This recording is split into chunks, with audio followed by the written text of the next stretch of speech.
As labour shortages grow and global uncertainty keeps everyone guessing, could your next big project be at risk before it even breaks ground? Hey everyone, Andy here, and right now Australia's construction industry is in an interesting situation.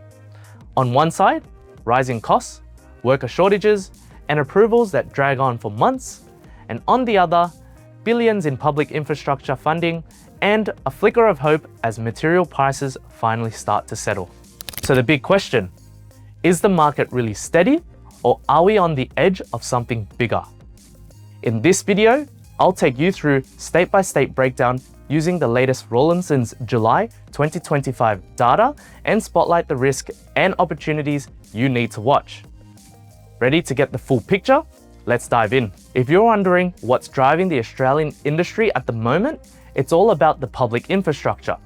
We're talking about projects in utility, health, defence, and the social sector. The federal budget for 2025 to 2026 has lined up a steady stream of these big government-backed projects. That's great news for anyone working in or connected to the public sector. But if you swing over to the private side of things, it's completely different.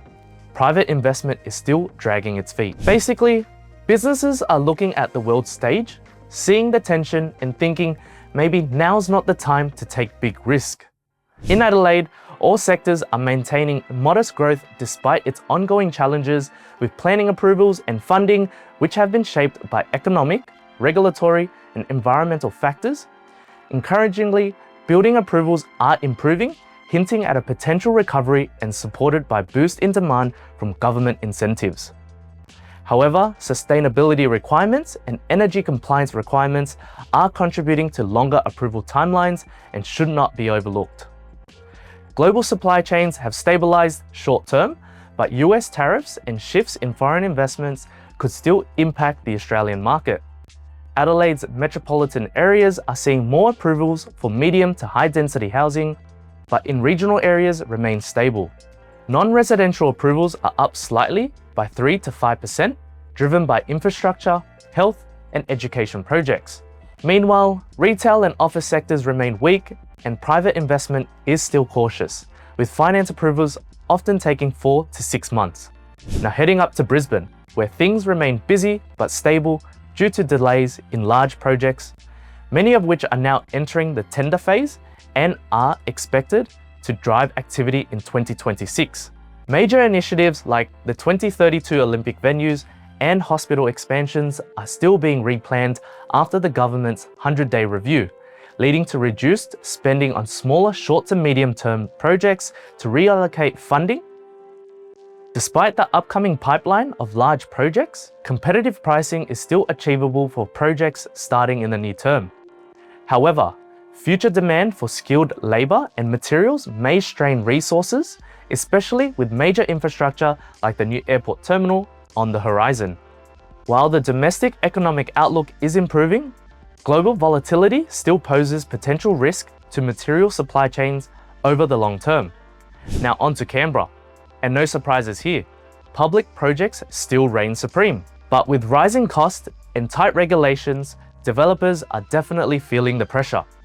Canberra's residential construction slowdown has leveled off, with early signs of recovery fueled by growing consumer confidence and a 25% increase in approvals for residential buildings as of March 2025. That said, dwelling starts are still trailing behind recent year averages. Public sector investment remains the primary driver, with major education, health, and defence projects absorbing much of the available workforce. Labour costs remains high and have increased by 8%, adding pressure to the project costs, especially for skilled trades with security clearance. While the 2025-26 ACT budget reinforces long-term infrastructure spending, smaller local firms are increasingly being edged out by the larger interstate competitors. Cost escalation is expected to moderate, but labour shortages, regulatory overheads, and reliance on public spending remain key challenges to achieving sustainable, balanced growth. Let's pop over to Darwin, where $2.74 billion in government investment is flowing into major infrastructure projects, including the new public housing and upgrades to health, education, and correction facilities. At the same time, private sector activity is on the rise, with several projects kicking off in Q2. This growing pipeline is placing increased pressure on the local construction industry, which continues to face challenges securing skilled labour in critical trades like structural steel, block work, electrical, and mechanical services. Ongoing defence projects are offering higher wages. As a result, trade pricing is expected to remain under upward pressure, especially in the civil, infrastructure, and defence sector where subcontractor availability is already stretched. Down south in Hobart, things are a bit shaky. Political instability has weakened investor and business confidence, particularly in the already subdued private development sector. Publicly funded projects that have supported and propped up the industry are now in doubt, including the much debated AFL Stadium, which has become a political hot potato. On the residential front, construction activity remains well below previous highs when costs were at their peak. However, recent interest rate cuts are providing some much needed relief for both investors and builders. Over in Melbourne, it's a tale of two sectors. The construction industry continues to grapple with labour shortages, stricter lending conditions, and higher contractor insolvency rates. These issues are increasing costs, reducing productivity, and extending project timelines. On the upside, some material costs are starting to return to pre-COVID levels, though energy-intensive materials remain volatile. Despite the challenges, overall industry activity is strong, driven by infrastructure and data centre projects.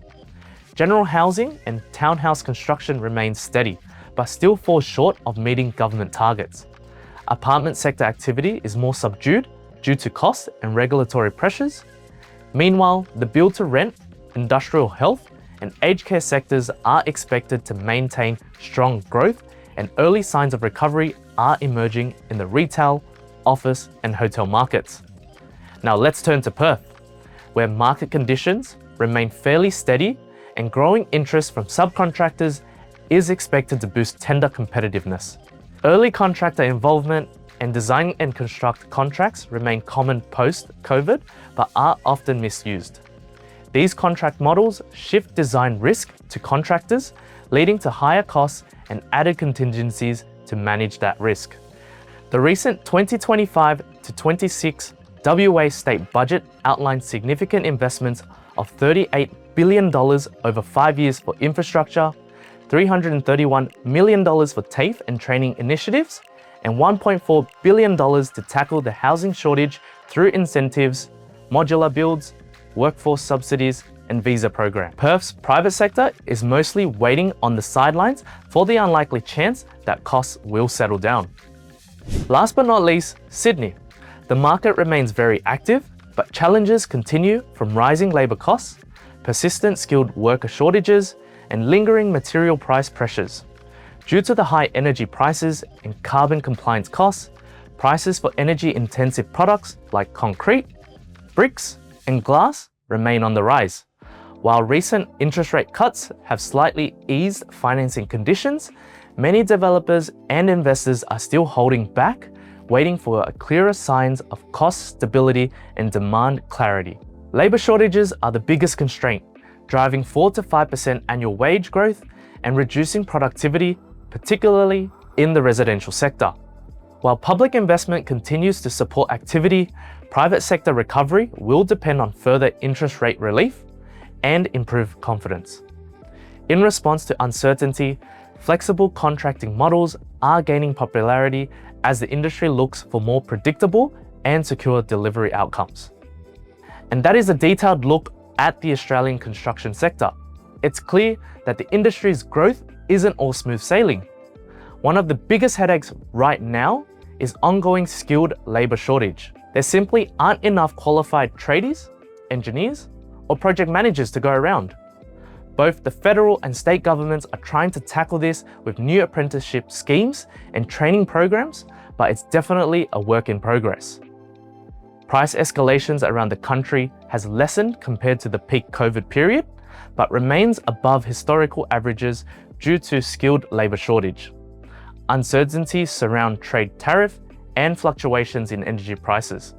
Despite all this uncertainty, the industry is still on track for growth. For example, Master Builders Australia estimates that residential building activity will jump from $73.1 billion this financial year to a whopping $97.1 billion by 2028 to 29. That's a 32.8% rise in just 5 years.